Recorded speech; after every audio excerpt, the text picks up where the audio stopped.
நம்ம சேனலில் இன்றைக்கி ஒரு வெஜிடபிள் சப்பாத்தி தான் செய்ய போகிறோம். அதுக்கு சப்பாத்தி மாவு எடுத்துருக்குறோம். உங்களுக்கு எவ்வளோ தேவையோ அதுக்கு தகுந்த மாதிரி எடுத்துக்கோங்க. கேரட்டு கொஞ்சம் துருவி வச்சுருக்கேன், பீட்ரூட்டு கொஞ்சம், குடமிளகா, மல்லித்தழை, கருவேப்பிலை, இஞ்சி, உருளைக்கிழங்கு வந்துட்டு இது பொடிசாக சீவிட்டு கொஞ்சம் நேரம் தண்ணியில் போட்டுட்டு திரும்பி புழிஞ்சு எடுத்து வச்சுருக்கிறேன். அப்போ தான் வந்து அந்த கொல கொலன்னு இருக்காது, உதிரியாக இருக்குது பாருங்கள். இல்லைன்னா குழ குழன்னு இருக்கும். அந்த ஸ்டார்ச் இதோட மாவு சத்தோட ரொம்ப குழக்குழன்னு இருக்கும். இப்படி போட்டு ஒரு 5 நிமிஷம், ஒரு 3 நிமிஷம் போட்டு தண்ணியில் வச்சுட்டு புழிஞ்சு எடுத்தால் இப்படி எல்லாம் பொல பொலன்னு வந்துடும். இது இப்போ இதில் எல்லாத்தையும் மாவோடு போட்டு பிசைஞ்சிக்கலாம். இதோட ஒரு 2 ஸ்பூனு சில்லி ஃப்ளேக்ஸ் எடுத்துருக்கேன். வரமிளகாயை மிக்சியில் போட்டு கொஞ்சம் ஒன்றும் பாதியமாக பொடி பண்ணால் சில்லி ஃப்ளேக்ஸ் ரெடி. தேவையான அளவு உப்பு. இது வந்துட்டு நம்ம தொட்டுக்க இல்லாமலே வெறுமனமே இந்த சப்பாத்தியை சாப்பிட்டுடலாம்.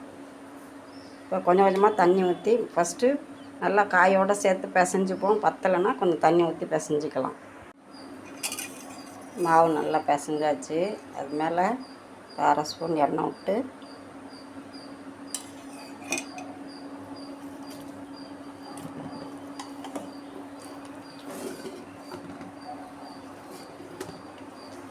இது அப்படியே ஒரு 1/2 மணி நேரம் ஊறட்டும்.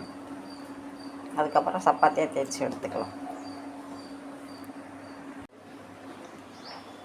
மாவு சப்பாத்தியாக தேய்ச்சி எடுத்தாச்சு. தோசைக்கல் வச்சுருக்கேன். போட்டு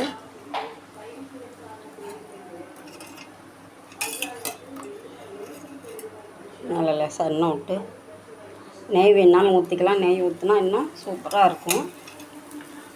ஒரு பக்கம் வந்தோன்னா இன்னொரு பக்கம் திருப்பி போட்டு எடுக்க வேண்டியது தான்.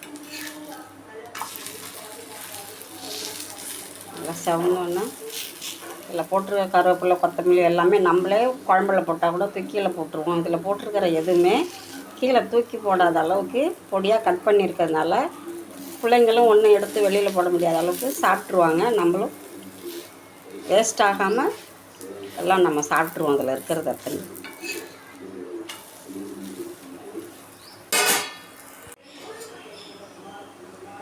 நல்லா கொஞ்சம் ப்ரெஸ் பண்ணி விட்டோம்னா நல்லா உப்பி உப்பி வரும் மேலே.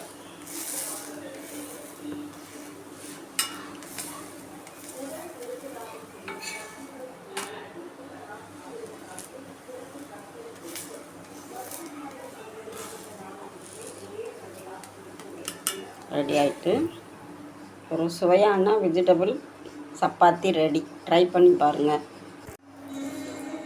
வெஜிடபிள் சப்பாத்தியெல்லாம் போட்டு எடுத்தாச்சு. இதோட ஒரு தேங்காய் சட்னி வச்சுருக்கேன். இது தொட்டு சாப்பிட சூப்பராக இருக்கும்.